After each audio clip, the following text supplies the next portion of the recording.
Сәлем достар, бүгін бізде өте маңызды тақырып неврозды емдеу. Өткен видеомыздың екінші бөлімі, алғаш видео каналымда, мына жерде ссылка жасаймын. Неврозды емдеудің тәсілдері өте көп. Әртүрлі психологтар өздерінің методикаларын немесе басқа әйгілі психологтардың методикаларын қолданады. Қай методика ең жақсы? Ең жақсы методика жоқ. Себебі методиканы таңдар алдың, оны қолдану керек. Оны біраз қолданып көру керек. Маған жағады ма, жақпайды ма, ұнайды ма, ұнамайды ма. Себебі әр адамның психикасы әртүрлі құрастырылған, структурасы, ішкі құрылымы әртүрлі болады. Маған ұнайтын методика бұл Эрик Берн деген психолог бар. Әйгілі психолог, психиатр, Американың.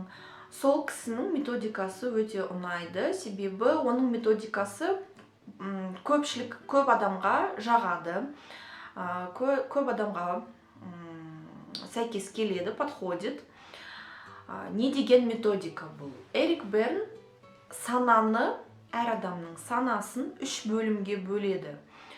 Бұл бөлімдер туралы алғаш видеомда мен айтып өткенмін. Бұл ішіміздегі субтұлға дейді ғой. Мен субтұлға, субличность деген сөзді қолданбаймын, бөлім деп айта беремін бұл видеода. 3 бөлім, бұл қандай бөлім? Ересек бөлімі, бала бөлімі және ата-ана бөлімі. 3 бөлім психикада орналасқан. Әртүрлі жағдайларда біз әртүрлі бөлімнен қарым-қатынас жасаймыз, шешім қабылдаймыз, іс-әрекет істейміз. Енді әр бөлімнің сипаттамасын берейін. Ата-ана бөлімі. Ата-ана бөлімі бұл кішкентай кезімізде біздің ата-анамыздың бізге деген ықпалы, бізбен құрастырған қарым-қатынасы. Яғни ата-анамыздың бізге қалай көңіл бөлгені, қандай көзбен қарағаны, қандай сөз айтқаны, бұның бәрі подсознаниямызда, ішкі санамызда жазылып тұрады. Жазылған кезде бізге бұл программа ретінде енгізіледі. Сондықтан өскен кезде біз өз-өзімізге ата-анамыз қалай бізбен қарым-қатынас құрастырған, тура солай біз өзімізбен ересек кезімізде өзімізбен қарым-қатынас құрастырамыз.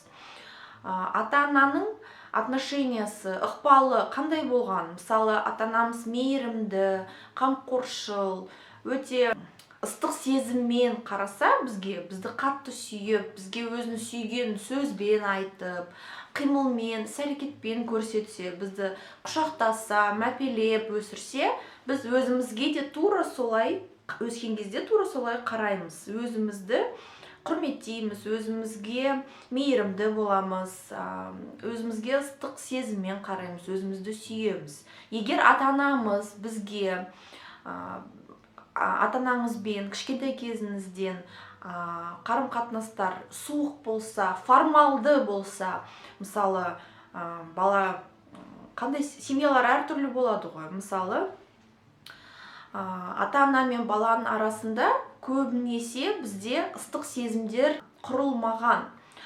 Ата-ана мен бала арасында дистанция сезіліп тұрады, психологиялық, моралды дистанция болады. Бұл дистанцияны қалай сипаттаймыз? Мысалы, баланы құшақтамайды, баланы мақтамайды, балаға көңіл бөлінбейді. Бала өзімен өзі оқиды, сабағын оқиды, өзімен өзі мектепке барады, достармен қарым-қатынас құрады. Бірақ ата-анаға ішіндегі ойын, жүрегін ашпайды. Сондай қарым-қатынастар қазір өте көп. Біз сондай елде өскенбіз. Бұл елге байланысты емес, бұл негізі эпохаға байланысты. Мысалы, Ұлы Отан соғысынан кейінгі біздің апаларымыз, аталарымыз елді көтеру керек еді. Ол кезде психологияға, ыстық сезім, қарым-қатынасқа, баланы мәпелеп өсіру деген мақсат болмаған. Ол кезде ең бастапқы соғыстан кейінгі стресс, дағдарыстарды жою, жаңа ел соғу, күшейту, елді күшейту. тізеден тұру деген мақсаттар болған. Содан кейін біздің апаларымыздың балдары, яғни біздің мамаларымыз, папаларымыз сондай ситуацияда өскен. Қатыгездік, ыстық сезім деген не, жақсы көру, жақсы сөз айту, құшақтау, махаббат сезімін көрсету деген нәрсені білмеген, сезбеген. Сондықтан өзінің балдарына да сондай ыстық сезімді көрсете алмаған. Сол үшін біздің поколениямыз дефицитте өскен. Осы қазіргі 25, 30, 35, 40, 45 жасар адамдар дефицитте, тоталды махаббат дефицитінде өскен. Сол үшін біз қатты неврозға бейімшілміз, неврозбен өскенбіз. Бойымызға сол невротические отношения дейді ғой, невроздық қарым-қатынас сіңіп кеткен. Сондықтан біз өзіміздің самооценкамызды кемсендіреміз, самооценкамызды көтеру өте оңай емес сияқты. Өз-өзімізге сенбейміз, өз-өзімізді құрметтемейміз, өзіміздің қажеттілігімізді, талаптарымызды, армандарымызды сезбейміз. Қысқасы, ата-ана бөлімі қамқоршыл, мейірімді, немесе ұрысқақ, критикалық, айыпшылдық болуы мүмкін. Неге байланысты? Бұл ата-анамыздың бізге деген ықпалы қандай болған, кішкентай кезімізге бізбен қандай қарым-қатынас құрған, соған байланысты. Екінші бөлім бұл бала бөлімі. Бала бөлімі бізге не береді? Бала бөлімі бізге қиялдау қабілетін, армандау, қуаныш сезіміне бөліну, масаттану, таңдану, үлкен шаттыққа бөліну, осы қабілеттің бәрін бізге бала бөлімі береді. Бала бөлімі бізде қалай құрылады? Кішкентай кезімізден, мысалы біз өсеміз, 5 жасқа толдық, 10, 15, 20 жасқа толып жатырмыз. И көп адамдар өзінің балалық шағы өткен заман, өткен нәрсе деп ойлайды. Бірақ бұл дұрыс емес. Балалық шақ, балалық бөлім бізде ішімізге енгізілген программа. Біздің бала бөліміміз ешқайда кетпейді, ол ішімізде өмір сүреді. Егер ішімізде балалық бөлім болмаса, біз тек ересек болсақ, бір қалыпты болсақ, біз қуана алмаймыз, армандай алмаймыз. Бар еркінмен рахаттанып өмір сүре алмайтын едік. Осы сезімдердің бәрін бізге бала бөлімі беріп тұрады. Бала бөлімі, вообще негізі невротик адамның бала бөлімі зақымданған. Ол қалай болады? Ол осы ата-анамен қарым-қатынастың қандай болғанына байланысты. Үйде қандай условияда өскеніңізге байланысты сіздің бала бөліміңіз құрылады, формируется. Егер семьяда алкоголизммен, алкогольдік құмарлық болса, зорлық-зомбылық көрсеңіз, мысалы ата-ана арасында зорлық-зомбылық болса, балаларға зорлық-зомбылық көрсетілсе, психологиялық атмосфера өте қиын, негатив көп болса, әртүрлі психикалық зақымдаулар көрсеңіз кішкентай кезіңізде, онда сіз өскеннен кейін сіздің бала бөліміңізде сондай зақымдалған болады. Мысалы, өзіңіздің айналаңызда байқаған шығарсыздар, кейбір адамдардың мүлдем армандары жоқ. Өзі өмірден не қалайтынын білмейді. Кейбіреулері өмір сүргісі келмейді, өмірге деген қызығушылығы жоқ. Бұл не деген сөз? Бұл өзі сол адамның ішіндегі, тұлғаның ішіндегі бала бөлімі қатты зақымдалған деген сөз. Бала бөліммен контакт айырылған деген сөз. Осы бала бөлімі негізі өте ресурсты, өте энергиясы көп бөлім. Сол үшін осы бөлімді обязательно емдеу керек. Невроз осы бөлім зақымданғаннан болады бізде. Келесі бөлім бізде ересек, ішкі ересек. Егер тұлғаны кішкентай кезінде ата-анасы қандай болса, өзінің негативті немесе позитивті жақтарын бәрін түгел ретінде қабылдаса, балаға деген қамқоршылығын көрсетсе, мейірімін көрсетсе, махаббатын көрсетсе, баланың өзінің қажеттіліктерін, баланың психологиялық жағдайын, атмосфераны, өздерінің арасындағы, ата-ана мен өздерінің арасында ыстық махаббат болса, махаббатты көрсету қабілеттері дамыса, онда бала өскен кезде оның ересек бөлімі де норма ретінде өседі, норма ретінде құрылады. Бірақ бұл мен қазір айтқан сипаттама, бұл идеальная версия, идеальный вариант, идеалды жағдайда болатын вариант. Өмірде өкінішке орай ондай идеальный варианттар көп емес. Ересек бөлім дегеніміз не? Ересек бөлім бұл жауапкершілігі бар, өзінің өмірі өзінің қолында екенін түсінетін бөлім.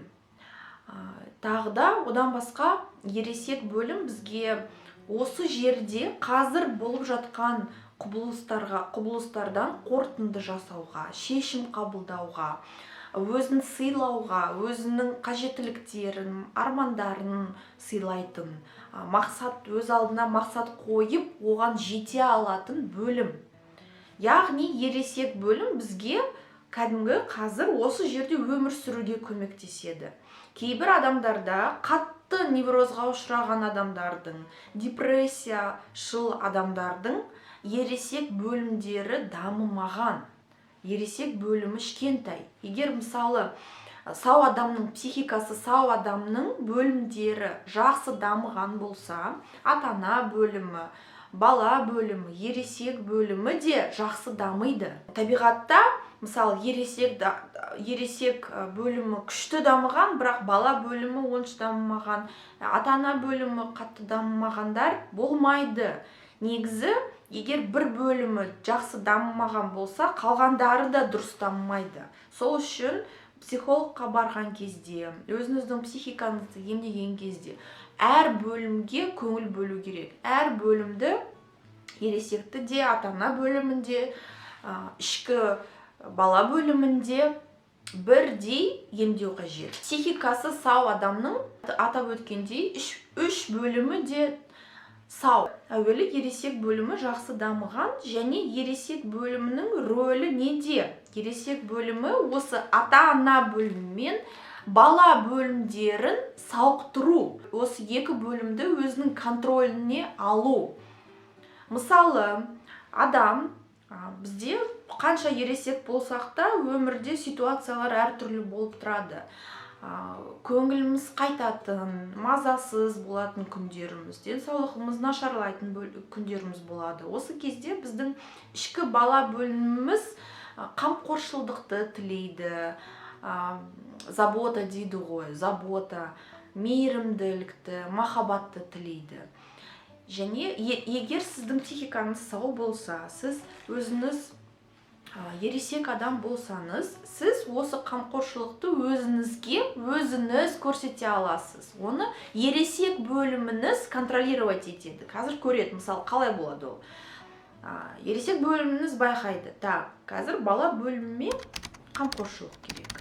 Сол үшін ата-ана бөлімін қосамын дейді. Сөйтіп, сіз өзіңіз уже ата-ана бөлімінен сол бала бөліміңізге қамқоршылдығыңызды көрсетесіз. Егер мысалы қазір басыңыз ауырып тұрса, барып өзіңізге шай қоясыз, дәмді тамақ істеп бересіз, өзіңізге барып аптекадан дәрі заказ бересіз.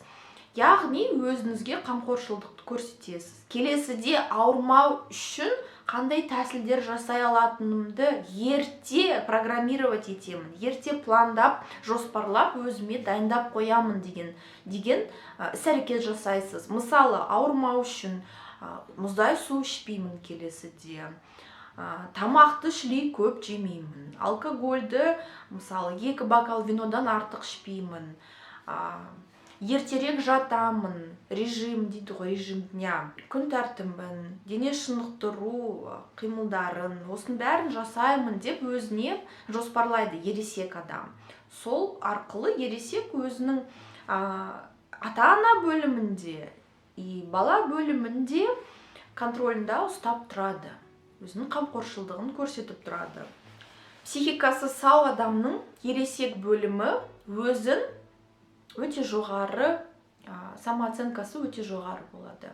Өзін бағалау қабілеті жоғары болады. Өзіне сенеді. Өзінің қажеттіліктерін сезіп тұрады. Оны өзі орындай алады. Мысалы, маған біреу орындаса ғой, менің армандарымды біреу келіп орындаса ғой. Біреу болғанда күйеуім, әйелім, ата-анам, Құдай, осы вселенная дейді ғой, осылардың бәрі менің армандарымды орындаса деп күтпейді. Осы бұндай нәрсені күтетін бұл бала бөлімі. Өйткені бала бөлім, бала негізі өзі істей алмайды ғой ондай нәрселерді, өзінің армандарын орындай алмайды ғой. Біз кішкентай кезімізде ата-анамыздан күтіп тұрамыз көмекті, қамқоршылдықты, қажеттіліктеріміздің орындалуын. Ересек адам өзіне өзі көрсете алады барлық көмекті. Сол үшін психикасы сау адамның ересек бөлімі өзінің күшіне сенеді. Өзінің қолына барлық нәрсе келетінін түсінеді. Дәл қазір істей алмаса да, өзі жоспарлап, мақұл, мысалы, қазір мен қолымнан келмейді бұл арманды орындау. Жарайды, қалай мен бұл арманды орындай аламын? Жұмысымдағы пайдам жете ма маған? Жетпесе оны қалай көтерсем болады? Не істесем болады деген өзі жоспарлар қойылып тұрады.